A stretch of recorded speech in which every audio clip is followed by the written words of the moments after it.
What is going on, Elevation Nation? I always say it. We got a treat for you today. Ryan Modnyy joins the podcast.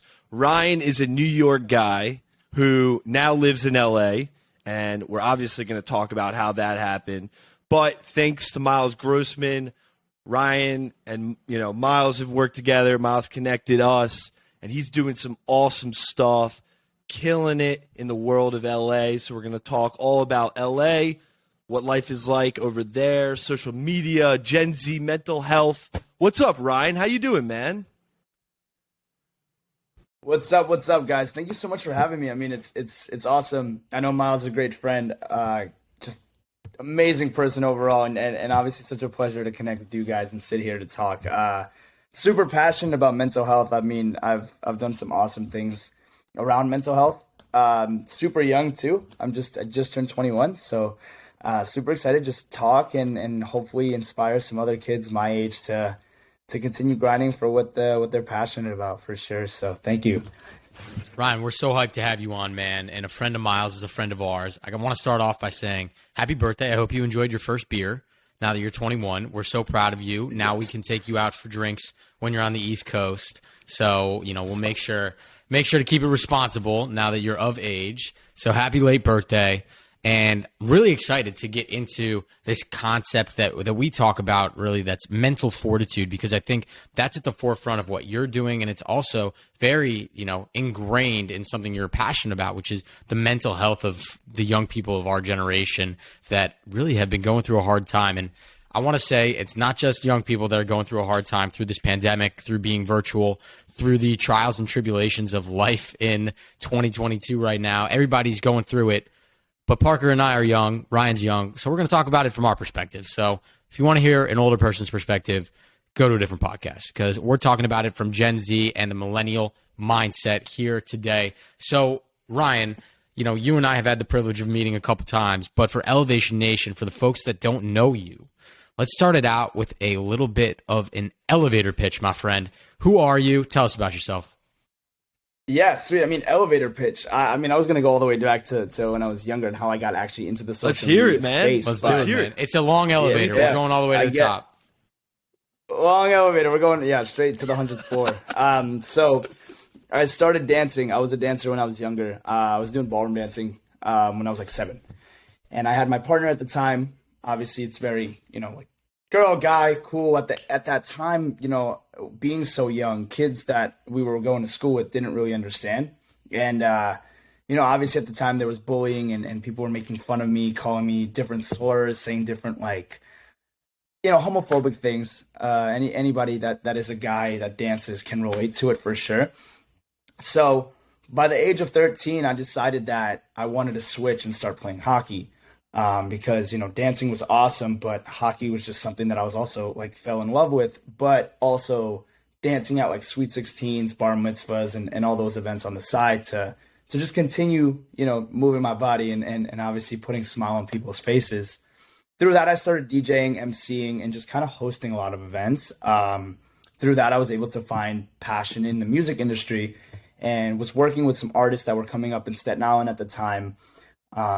And then from there, obviously, quarantine happened. So we had to adjust to everything that was going on. So I was able to find passion in TikTok and saw the gap between music and social media.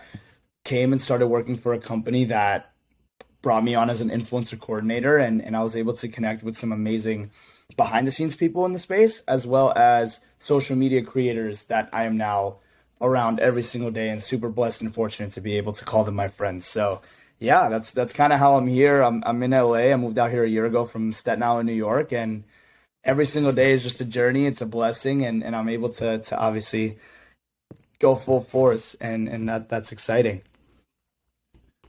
Let's talk about that. Let's talk about moving to LA. You're in Staten Island, right? Pandemic. We're all locked down.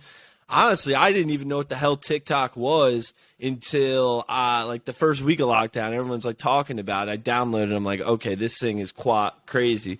Some of these people I feel have been on it forever. What was life for you during that time during the pandemic? You said you were DJing beforehand. What were you doing during that year? And what led that thought in your head, like, damn, I need to move to L.A., like big time L.A., bro, from Staten Island to L.A.? Like, what? Yeah. So I'll tell you the process here. So I actually, when I got onto TikTok, I was about, I would say 250 pounds. And I was kind of hefty for sure. And not only did TikTok, I would say, change my life for my career, it also changed my life health wise, right? So I was eating very unhealthy. I wasn't working out. I wasn't taking care of my body.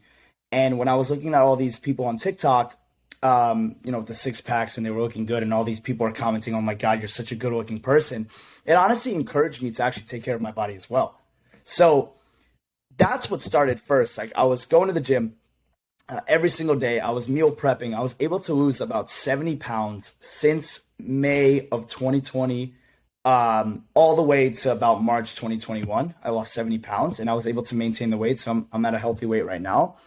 But on top of that, I was also seeing how all these kids are making such an amazing income from creating content and doing what they love. And essentially, I try to do it. Posting was great. At first, it just kind of wasn't my thing. So I'm a very behind the scenes guy. I love connecting people together and obviously impacting people. So I kind of found the niche behind the scenes. So I'm able to actually just provide value to different creators, different managers, different agents, and obviously be that puzzle piece that everyone's looking for. So I'm able to fit in any way I possibly can to make sure that I'm an asset to everyone's careers. And I just love to help other people. So that's what I'm here for. So, Ryan, I mean, one, that's incredible, and we're proud of you for your transformation. I got to give a quick shout out to a former guest as well, Brad Kraut, who is starting a movement on TikTok as CEO of Kick the Sheets. I don't know if you've seen any of those yet, Ryan. If not, we got to connect you with this guy. But he's inspiring millions of people to get active through TikTok. And when Brad first told me that, I was like, dude, there's like, what? There's no way, man. I'm old school. You're going to have to convince me the value of social media because it stresses me out, and we'll get into that discussion as well. But to see, you benefit from it, Brad inspire people from it, it's pretty incredible, some of the power that social media can have. So I'm excited to get into that conversation. But before we go down that road, right, you made this leap from the East Coast to the West Coast, which is a big deal no matter how old you are, what age you are, what you're doing in your life. But you're 20, just turned 21. What was the plan when you were younger, right? We started with ballroom dancing. That's kind of was a passion when you were young, then into hockey. What happened in kind of those late teens or early 20s years? Yeah, so I mean, it was crazy. I think I used to work for a company, Flight House. It's a marketing agency. And I was their influencer coordinator for a couple months. That actually was my initial, they're based in LA. I'm going to come to LA for a couple months, see what it entails, like how is LA lifestyle.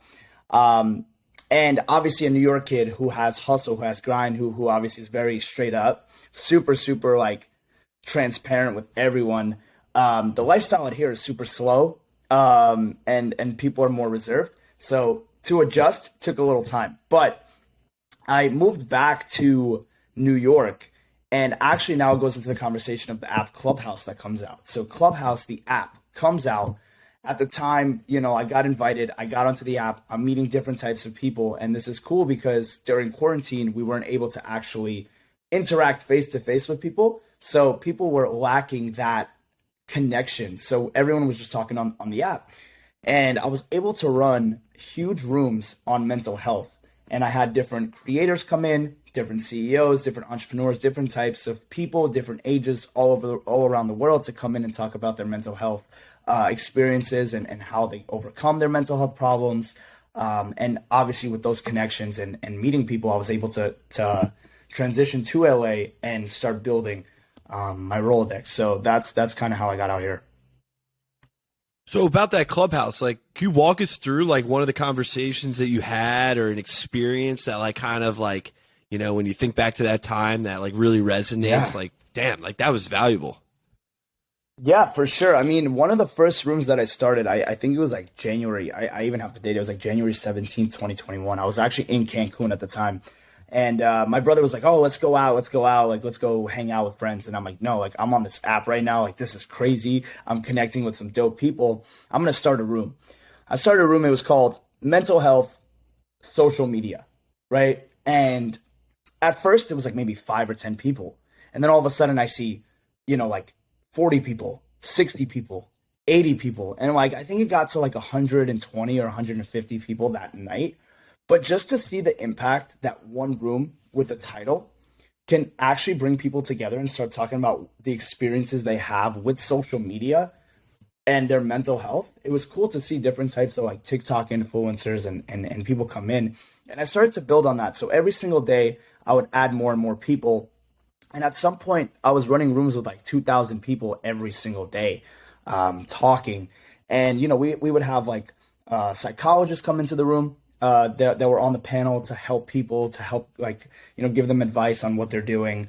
And other things. So we had like different industry professionals within the space come and talk about their experiences, advice for everyone. And obviously we had people come on stage and share their experiences. So it was definitely a room that different occupations, different types of people, different races, different ages. It was so cool to see the community come together and actually talk about it. And everyone has the same, passion, which is mental health.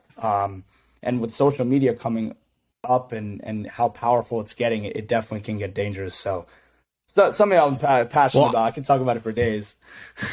Yeah. And so totally. I want to get to the root of that, We Ryan. could all talk about this for days, right? Yeah. I got a question though. Yeah. So I get it. You're in Cancun, Clubhouse comes out and you start this room, but I think we're missing a huge piece of this puzzle, which is, why is mental health so important to you, right? Like, I can tell you my story and I'll refresh your memory. I don't know if I got to tell you it, right? But Parker and I and Miles became really close friends at the University of Maryland, right? We were in a fraternity together.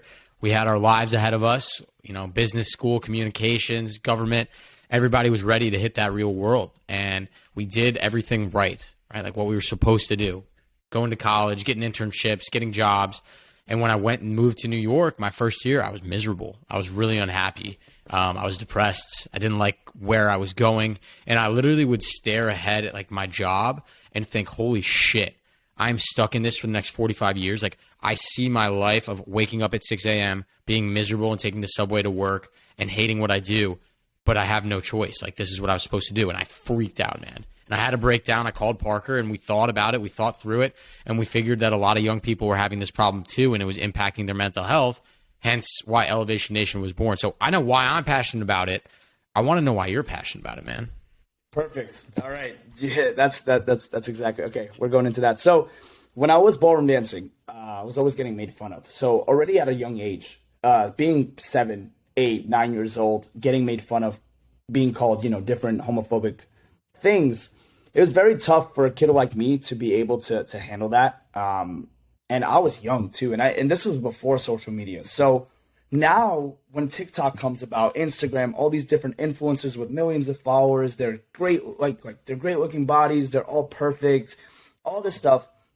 For someone like me, something that I actually have is I have an underbite. So it's something that I talk about. All my friends know that I talk about it. I'm actually getting a surgery to basically like fix my jaw, but it's something that made me feel like I was different, right? Everyone has like all these like crazy jaw lines, all that stuff. And obviously looking at the 6-packs, me being 250 pounds, it really made me get into some sort of like overthinking and I got depressed for a while because like, damn, like I'm not good enough. And that's why I started eating unhealthy and it just like, damn, like at this point, nothing matters, right? I look like this. People are better looking than me. Screw it. But then obviously I took it upon myself to really take the action and I started to see how it changed my life. It made me very confident. And obviously still I have the underbite, but every day I learn to love myself more and more. I gain more confidence every single day. And obviously I'm blessed to be around such amazing people every single day, especially in California, a state that I moved out here a year ago. And now it's like a blessing to be able to know so many people and connect with so many people. But obviously at a young age to now, it's like, you go through bullying, especially in middle school. Those are the hardest years for any teenager. Middle school, that's where the hormone changes happen. And obviously all these kids want to be better than each other. You have the bullies, you have the popular kids, you have the not popular kids. And obviously putting yourself in that type of environment and a kid going into that, not being able to like express how they feel, it's very tough. So I think that's where my passion really came, is to help other children, whether 7 years old, like my little brother right now. Actually, I think he's 9. Sorry. Ooh, whatever. 9 years old, but I don't even know. It's crazy. But 7, even to my 9, brother who's same, like, it's same deal, you know. same deal. And then my brother who's 16, who actually is going through his high school phase, you know, I have to sometimes sit down and talk to them and really like dig deep, because sometimes they don't even want to open up. They think, you know, you're weak. And it's tough because, oh, they're going to look at me like I'm weak. They're going to look at me like I can't handle myself. And it's tough, you know, so that's where my passion really comes into mental health. And I want to definitely spread awareness and help other people as much as I can. You know, it's funny. I think like, and thanks for sharing that, first of all, but also I think what's crazy about this mental health thing is, you know, we all went through the pandemic, and I think what you obviously learned with your Clubhouse, what you were doing, is that it doesn't matter who you are as a person. You know, we all, you know, want to focus on physical well-being, right? We want to go to the gym, work on the way we look. You know, if you go to the gym, like, that's why you go, because you want to look physically fit. But then also on the mental side, you want to make sure that you're in the right mindset, the mental space to be happy, you know, be yourself. And I think in today's day and age, probably more now than ever, people are feeling, I mean, the numbers, like, you could read the statistics about it. Depression's up, anxiety levels are up, you know, like, loneliness levels are up. All this is up. And I really, you know, Sam and I have had this conversation multiple times, and like why? Well, what is it about? Like, why now? And yes, we had the pandemic, a lot of stress with what's going on in the world right now through, you know, what's going on in the news, but then whatever. But then on top of that, we have this thing called the phone, right? Where we're all comparing ourselves to others and the expectations of where we think that we should be.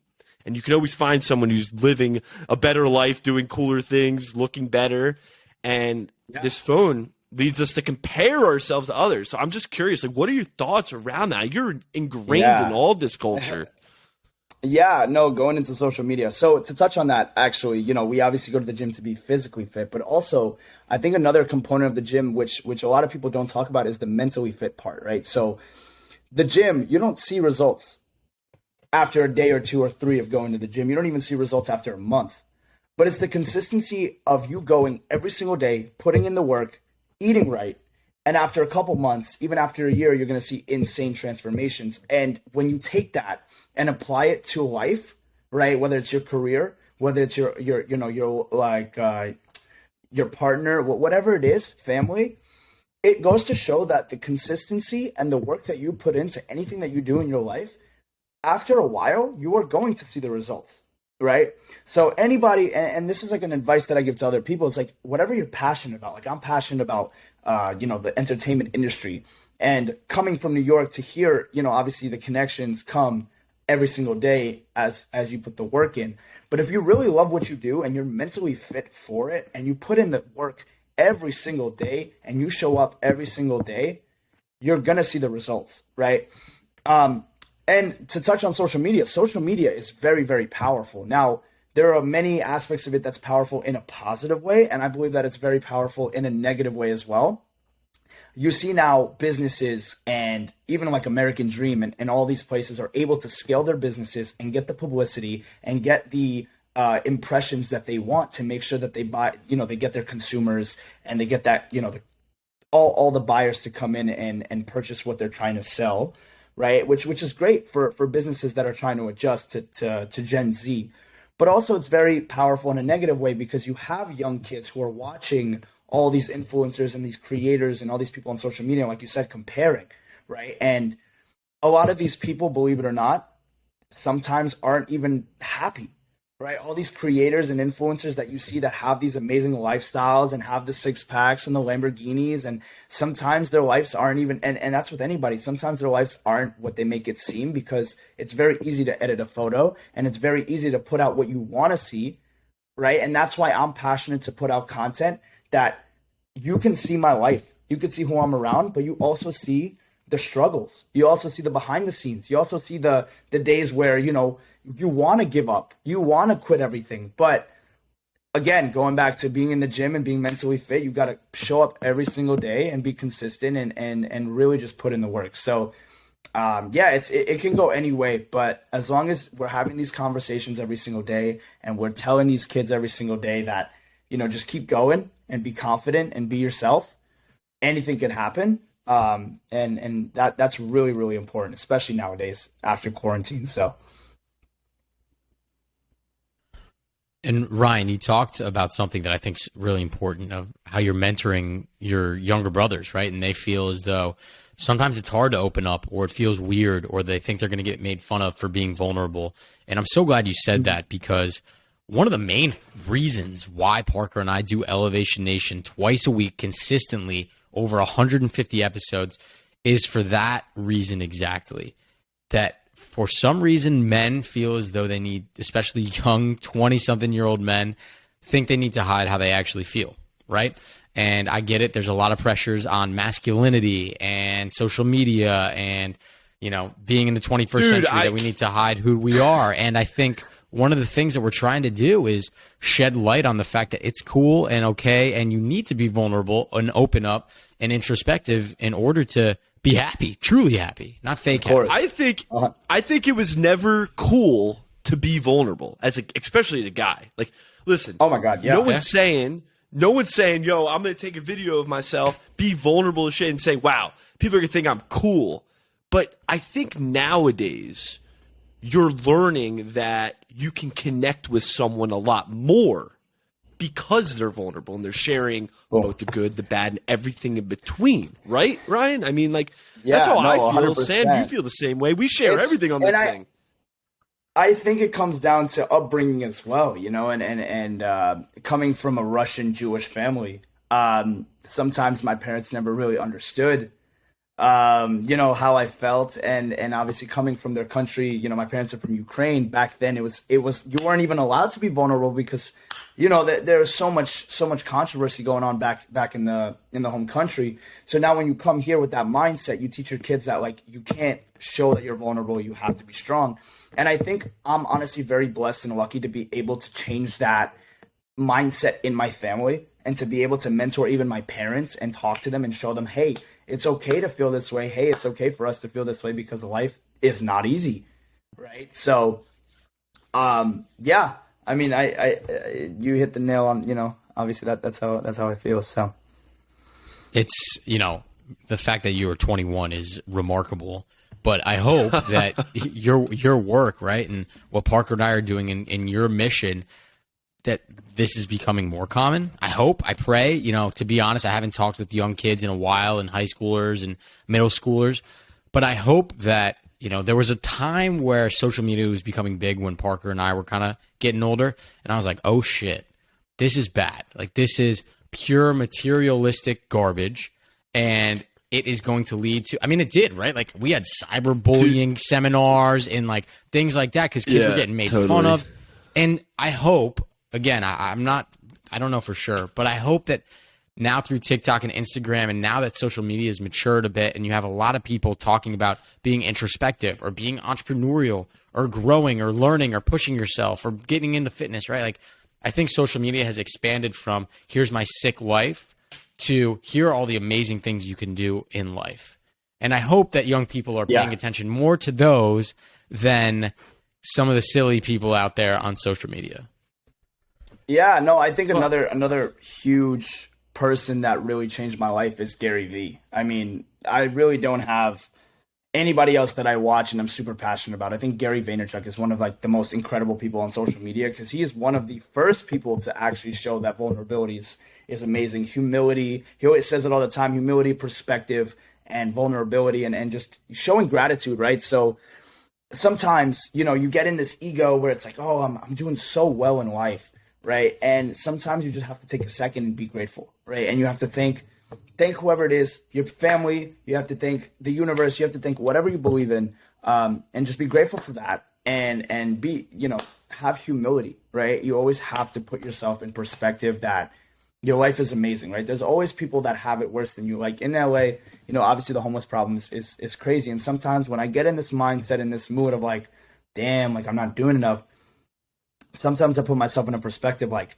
my life is blessed. I have a roof over my head.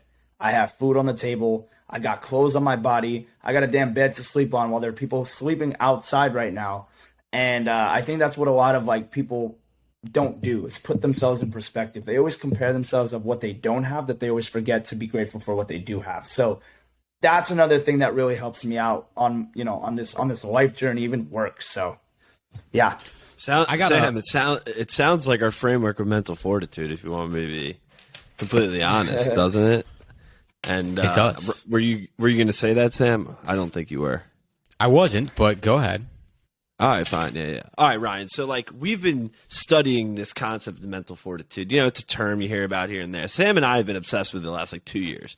And we've breaking it down to 3 freaking things to gain mental fortitude for yourself, because we believe everyone can have mental fortitude. If you're a freaking human, you have the ability to overcome the comfort zone and truly elevate, right? And the way you can do that is 3 things. Self-awareness, not looking at all the noise. What's going on with me? Who am I? What am I good at? What am I not good at? Okay? And then developing 2, a vision around what I know about myself, right? So I'm driven on this vision, where I want to go. Yep. And then 3rd, accountability. I'm going to hold myself accountable day in and day out. We've talked about it already, to get there, right? And when you pull all those 3 things together, you can get rid of all the noise, right? And you can focus on where you want to go. And then you're truly elevating. I'll pass this, Sam. Right. I knew you were going to say something. Right. No, I think it's beautiful, right? And it's a reason why I love mental fortitude so much. But Ryan, your comments earlier reminded me of, I have no idea how I remember this. This is an absurd thought that I literally had 5 years ago. It may not make any sense to you guys, so if it doesn't, just tell me to shut up. But no worries. Would you have this written down? Were you like ready to go, Sam, with this book, like at any time? I actually, 5 years later, I'm going to bring this out. Actually, so I didn't even look at my phone to remember this. I just know this is in my notes. You're right. It is in my notes. On I don't on even one of know my what you're about notes. to pull out, bro. I know. I've never told anyone this. I'm like, one of my notes called God. Life, where it's just got a bunch of random ass shit about life in it. All right. So here's where this came from. We had on, a former guest and dear friend of Parker and myself, John Camardella, on the podcast. If you haven't listened to his episode, probably one of the coolest episodes we've ever had. One of the most amazing guys, world religion, literacy expert around the world. But anyways, I was out to lunch with John in D.C. when I was a senior about to graduate from University of Maryland. And we're talking about life. We're shooting the shit. He's giving me advice on what the real world's going to be. And we started talking about this concept of happiness, right? And how, in my mind, it was so abstract. Like, this is the thing that everyone's striving for, happiness. How can I be happier? How can I live more, with more dopamine and more materialistic goods or more experiences, right? Everyone's trying to figure out how to be happier. And I don't know why, Ryan, when you were just saying, like, thinking about the homeless population and how you're putting things in perspective, I had this thought with John. And again, I have no idea if this is going to be articulated well, so we're going to see. But I had this this concept in my mind about passing on happiness to others. So where this was rooted from was, we're all Jewish guys, the concept of mitzvot, right? Doing a mitzvah for others. You do that because it helps make the world a better place, right? It's helping someone else put a smile on their face. But deep, deep down, you're also doing it because it makes you feel good for doing something good. So I was like going back and forth in my mind of, does giving back and helping make the world a better place, even though you're passing it on to someone else, is it like selfish of you to want to do those things? And I came up with this concept of passing along happiness to others, right? So if, Ryan, you holding the door open for one person makes their day, and then they're in a better mood, and then they do a mitzvah or something for someone else, it's like this giant trickle snowball effect that exudes happiness across the world. And if you selfishly can be happier, but also pass that happiness on to someone else, like, isn't that exactly what we want in the world? For you to be happy and for everyone else to be happier? Again, I have no idea if that made sense. I also have no idea why I thought like about that. you just read the Torah, man. Are you about to hop on the Bima and like start? Maybe I did, man. I love it though. I love it. No, I mean 100%. I think Parker texted me yesterday. He said that I don't know if it's later on in the podcast, but obviously a phrase that we go by. I don't know if your you guys mental want to touch motto. on that, but Let's hear it. Yeah, you could. Let's hear it. And it's funny that you mentioned that. I say this to all my friends. The phrase that I go by and kind of what I live by is impacting one life a day. Every single day I got to impact one life, right? That is weird. You did not tell me that before I just want everyone to know. Before I brought up that story, Ryan, you did not tell me that was your mental motto. So I love that. I have it written down, and I actually had a conversation with my friend an hour ago about this because I was prepping myself for this podcast. Impact the life every single day, right? If I'm able to put a smile on everyone's face every single day and just give them kindness, right? So like every single day I see somebody at a coffee shop, hold the door, right? Like you said, put a smile on someone's face, buy someone a coffee, and you're obviously giving and they're going to remember that. I think if I greet someone with a very like pessimistic mood, or pessimistic like mindset or even like kind of just give them a dirty look, I know that that's going to kill their vibe.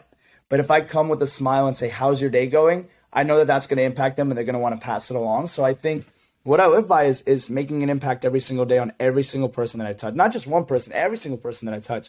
Because I want to make sure that me personally, I want to leave a legacy. I want everybody to know my name and I want everybody to know me, but not for the bad, but for the good, right? I want to really change the world. So and if we can change the world together, that's what I'm here for. I want everybody to be on this movement, not just me. I want every single person to understand, that we are all in this together. So I love that, dude. Every piece of that. And, we said that we get introspective on it. So I got an introspective question for you. We're talking about, Ryan, you're out in LA. You probably, if you told yourself where you were, maybe 2 years ago, what you're doing, what you're up to, I'm seeing your TikToks or Instagram. You're like LA Kings, all the games, all the time, hanging out with all these cool people, right? Minus Miles Grossman. Just kidding. Miles is a pretty cool guy. But what is like one thing that you're actually struggling with right now? Like, is there anything at all? I mean, I think we all struggle with things every single day. And I think it has to do with like, again, sometimes like mindset wise, like sometimes, you do so well for people and you're so like, so kind and so nice to people. And then sometimes there are those people that just have that false perspective of you or like false perception. I'm sorry, not perception of you. And obviously they don't talk to you. They don't know who you are. But they have this idea in their thought of who they think you are, and they go around and spread it, right? And especially out here in LA, word spreads pretty quickly. This industry is super big but super small at the same time. So one negative thing to be said about you, it spreads like wildfire. So, obviously I know my true intentions. I know that I move with genuineness, and I want to help everyone that comes in my way, and I want to help everyone that I'm working with or talking to, because I think giving knowledge is so super important, right? If I can give back, like being on this journey by myself, it's very hard. So if I'm able to help other people that are just as passionate or even higher up than me that are trying to get in with Gen Z, if I'm able to help them, that's all I'm here for. Super passionate about that. But then there are those people that just don't even want to take the time to get to know you.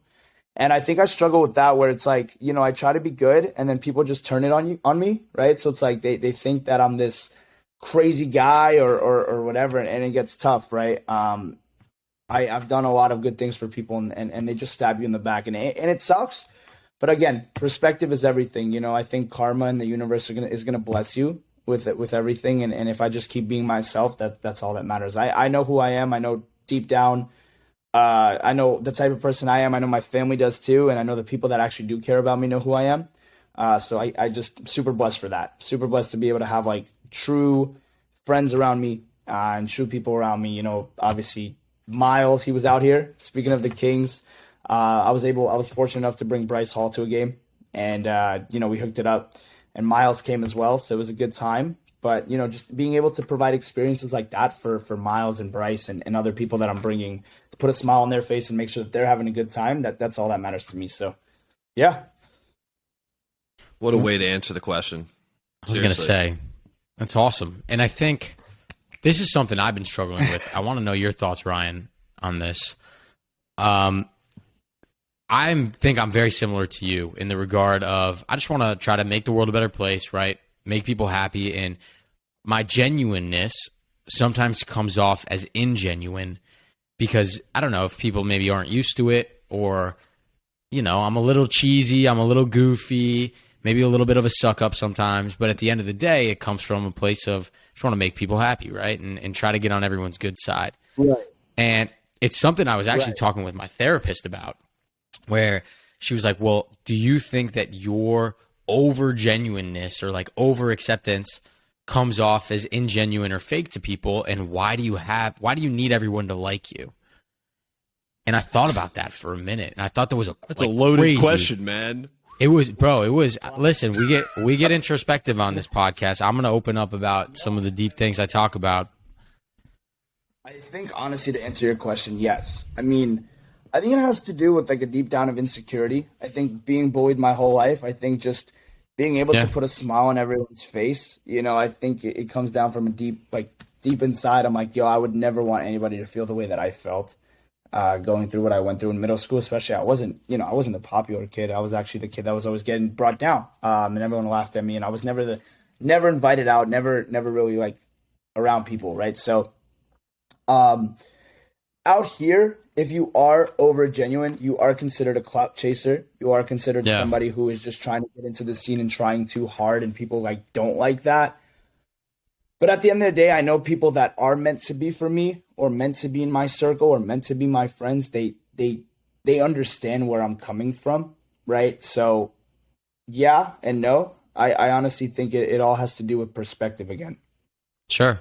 No, and I think your answer is exactly the answer that I would give. And what I told back to my therapist was like, of course, me wanting to get everyone to like me is, I'm sure, rooted in your point. You said middle school is like formative years. And I'm sure that there's some traumatic experiences that I went through that I can't recall fully that makes me want everyone to like me and not be on anyone's bad side. But I do think that at the end of the day, we know it would be fake of us if we weren't trying to be genuine with everyone, right? Like if we weren't always genuine or trying to make people happy or get everyone to like us and appease everyone to get everyone, you know, in the room smiling, it would not be true to who we are. And so if that rubs some people the wrong way because they're not used to it, or they think we're sucking up, or, you know, it's not genuine, then so be it, right? And for the people that can see through that and realize they're true.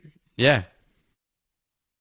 No, I talk about it all the time out here. It's crazy, especially going to like events and seeing people. You know, you see, like, if I was to go back home to New York, and my friends aren't part of this industry at all, so we're just homies. We go to the bar, we kick it, whatever it is.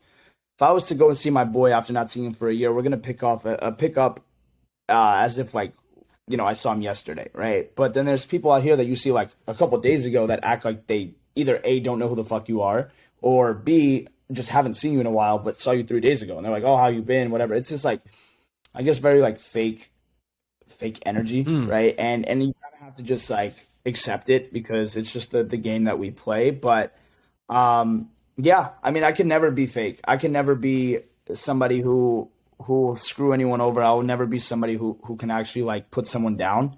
I think that is ingenuine of me, and actually that will make me someone who I'm not. So I feel like I was born to change lives. I was born to impact others, and I just think that it's not my God-given ability, and I just won't be, you know, doing what the universe and God has in store for me. I think I by doing that, it's just, you know, it's weird. It's weird to say. Like, I think that's what I was born for, is just to help others.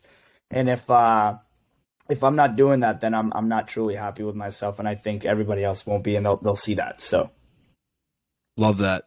It's funny because Ryan, we were talking with a young entrepreneur, Sam and I, the other day, and I said to him, I said, consistency breeds credibility. And while that's interesting, and I totally think that, I think with this conversation, we all know that vulnerability breeds credibility. And I think you're learning firsthand, especially out in LA, that that's definitely the case. And I think from what I've understood, what I've read, the interactions I've had, vulnerability is the key, man. And if you're vulnerable, people are going to understand you more. They're going to feel more connected to you, and you're going to be more credible because they see you not as a fraud, but as someone who is maybe a friend.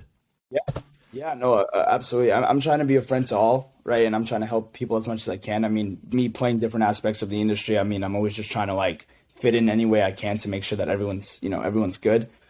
Sometimes, it rubs people the wrong way, like you said, but consistency and vulnerability definitely is credibility. I think you have to be able to execute, and you have to be able to follow through with what you say. And I strive to do that every single day. Everything that I promise, everything that I say, I always make sure that I deliver 110%. It's funny because there was like an incident, my friend let me borrow her car, and I had my bag on the back seat, and I left it for like a second. The window got busted. My computer was stolen. Again, perspective. I wasn't upset. Karma, whatever it is, the universe wanted it off my hands. But the point is that I had to fix the window, and I had to do it. I got it done in 12 hours. So I always deliver. I always make sure that I keep my word. And that's the most important thing, I think, with anything. Just making sure that you stay true, A, to yourself and to others, right? And if you live like that, I don't think anybody can really feel some type of way. They can't say anything bad about. They might feel some type of way, but they could definitely not say anything bad about you. They can't say that you didn't follow through, because you always do. And if that's one piece of advice that I'm going to give for everyone, if you say you're going to do something, then fucking do it. Boom. Mic drop. Oh, that's all I'm going to say. No, it's like the old cliche, bro. It's easy to talk the talk. It's a lot harder to walk the walk. But, Ryan. I told my parents, I said, I'm moving out to LA. I'm completely cutting financial ties. And I'm very, very close with my family. And there are times where I'm going to say they do help me.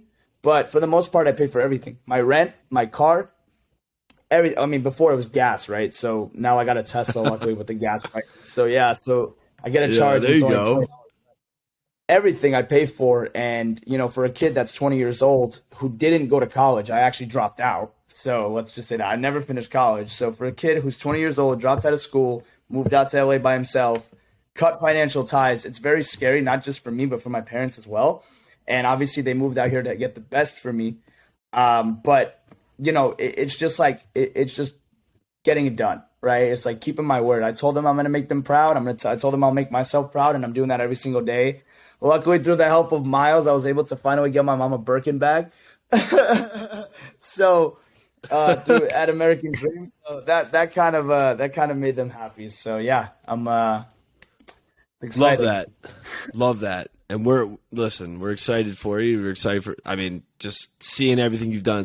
It's amazing. So we got one more section, Ryan. Well, we skipped. There was going to be two sections, but we already said the mental motto. There's one section left. And that's rapid fire. We got 3 questions for you. The first one, though, is not rapid. I will tell you that. I wrote this down in my notes. I'm like, not rapid. But I know you have a cool answer for this. Okay. What do you see as the future of social media? Wow. Okay. So I think, obviously, with NFT and crypto coming up, I think we're going to see a lot of that. I'm just getting myself familiar with the space. I have a lot of cool people in that. But I think we're going to be using social media now for the good. I think that we did get caught up with the comparing, but I think now we're going to see a lot of key players come in and try to change the game mentally and with perspective. Obviously, using it for the good. There always will be those bad apples, but I think using social media to inspire others to talk about their mental health and get healthy and move and fit, I think we're going to see that a lot. And even if we don't, I'm going to strive to make sure that I'm going to be a huge key player in that. So just helping others. I think social media can be definitely a dangerous thing, but I think it also is very powerful if you use it in the right way. So I think we'll see a lot of cool stuff happen from that. Well said. Well said. All three of us, I think, are on that mission to try to use social media for good. And so I'm glad Parker and I aren't fighting this fight alone, Ryan. Thanks for helping us. Amazing. Well, we're gonna impact a lot of lives. Exactly, yeah, man. There you go. All right, my question's rapid. Ready for the rapid fire. All right, you ready? Here we go. All right, close your eyes. So you're in your Tesla. I just answer first thing. One word. Whatever you got, bro. It could be one word. It could be an entire essay. Wait, did you say the question already? My bad, I didn't hear it. No, you're good. Here we go. All right, here's a scenario.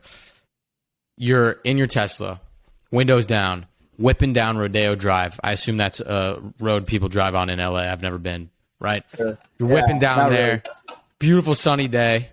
You're driving down. What song is blasting out of Elon Musk's Tesla speakers as you're driving down Rodeo Drive?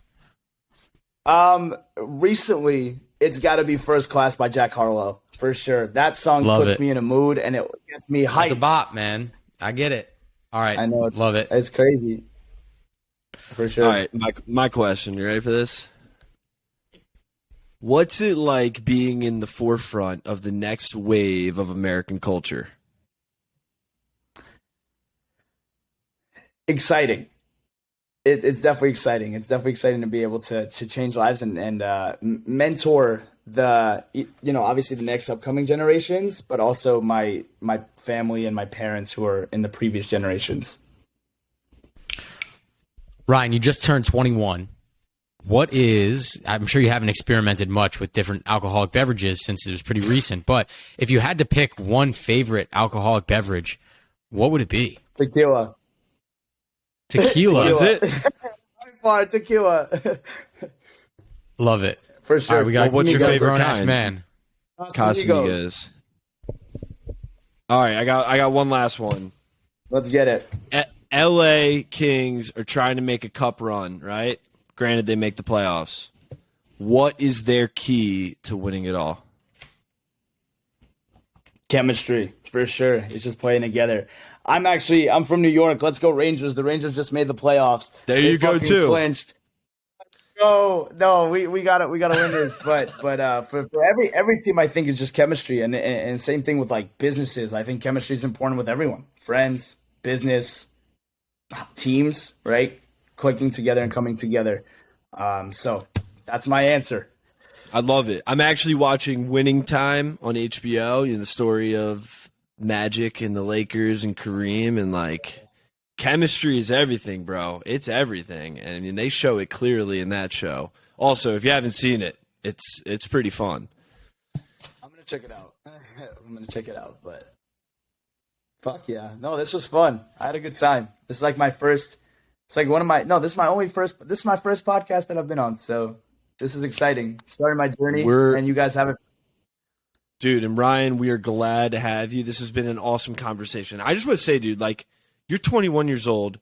When I was on the phone with Miles earlier, we were talking about you. I'm like, dude, this kid, not even a kid, this dude is amazing. Like, you are crushing it. And, like, you moved to LA, you dropped out of school, you are hustling every day, and you're making your dreams a reality. And Sam and I speak for Sam, like, that is what mental fortitude is all about. That's what elevating is all about. And keep it up, brother. Like, you're doing amazing things, and you're going to make the world a better place along the way. So we're so happy Elevation Nation was able to hear this. But, yeah, man, it's been fun. Shout out Elevation Nation. I got to say, everybody who was listening, and even obviously to Parker and Sam, just stay consistent. Obviously there's a podcast that has been consistent from Toronto. They moved to Miami. Money Buys Happiness. They just got signed to the Nelk Boys, and they're grinding. So I know that with you guys being consistent, you guys are going to make the world a better place. I think we all are. So it just takes the right people to hear it sometimes, and your whole life can change. So shout out to you guys. Shout out to everyone that's here. If you ever need someone to talk to, I'm sure you could DM Parker, DM Sam, DM myself at ryan.modnyy on Instagram. Just DM me. Anything you guys need, I'm always here to help. But yeah, no, shout out you guys. Thank you so much. All right, Beautiful. Sammy, close it out. Till next week, Elevation Nation. Peace. That was great, Ryan.